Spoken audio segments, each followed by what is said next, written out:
Alright, so I played a game recently called Heistgeist. I very much enjoyed this game. It reminds me of Griftlands, but with a complete focus on a story instead of a roguelike. And I'm so bloody sick of roguelikes now, but this was a very pleasant breath of fresh air. Still, it is a bit short and the ending, while satisfying, does leave up in the air the biggest actual plot point. Still, I basically played through most of this in one sitting, which has to mean that I very much got sucked in. So, it's a recommendation. What is it about? In the dystopian future, there are only megacorps, stabbing each other in the back, stealing secrets and hiding skeletons in every witch closet. However, they can't do it simply and above board. They need people, crews, and those who run in the shadows and aren't afraid to get their hands dirty. But sometimes the jobs go south. And even when they do, someone still needs to get it done, by any means necessary. I think I was getting a bit off track at the end there, just as that it's a cyberpunk game about deck building and some minor mutually exclusive decision making. I'm not sure how much branching is actually there, but it felt like it was very minimal, so it's not very much the kind of game you repeat. So what did I enjoy? Well, I'm a sucker for cyberpunk, and this is very much exactly what I enjoy about it. Future might be dark, but there are some neon lights all over the place. I do wish there was a bigger, deeper world, but the overall scope of the game seems very tight and well planned out, which is definitely something to praise, and there are those little news reports after every mission with stock prices at the bottom, frequently tanking or going up depending on who a player hit at particular time. Those are entirely unnecessary, but add so much more gravity to the situation. Would have been cool to have them in the background, though, as some sort of StarCraft 2 Wings of Liberty Cantina interactables. Actually, yeah, Heistgeist does feel like that sometimes, which is another plus. I do think that was a pretty nice moment in StarCraft 2. The gameplay itself is also simple, but again, I've enjoyed it because it feels like a roguelike run, yet carefully crafted instead of randomly generated. There are some moving pieces, like hacking opening up more doors or allowing for different paths, but generally the story seems to always end up in the same place. Another thing about Heistgeist I've enjoyed is the banter, which seems to be a fairly major part of this. The game feels almost like a visual novel sometimes.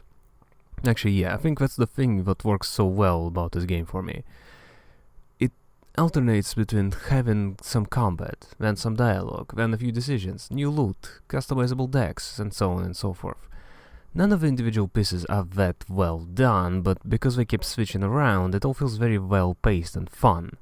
Again, I remember Griftlands and how much I got bored of this just endless fighting, because I enjoyed the dialogue, especially that second character, Rook I think is his name, and I simply didn't want to keep repeating one part of this whole package. I wanted the whole pie, not just the frosting. Heistgeist balances every part of it fairly well, even if I doubt I'll play it again. So what did I dislike? Well, this is very minor, but it instantly sticks out to me. The voice acting. I don't think I like any of the voices except for the two characters. The Tavern Kip and Mr. Moustache. The main character specifically I think suffers from the wrong direction. This woman sounds like she cares a lot, is probably a little tired and wants to do her best despite that. Her character is this badass who cuts up people for a living. It just doesn't fit. I like her voice, but she simply isn't the right kind of voice for this.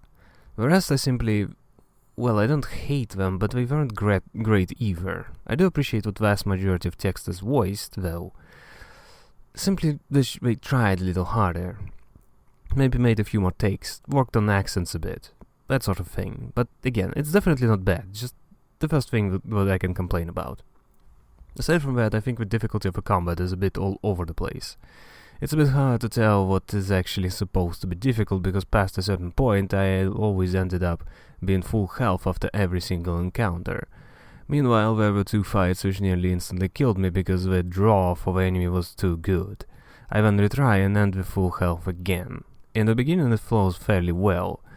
You get this A and B card juggling, with sometimes C cards coming in with more powerful effects which don't combo into anything. But as the game goes on and it gets more complex, it doesn't just become more interesting. I treat it as a change of pace and little more.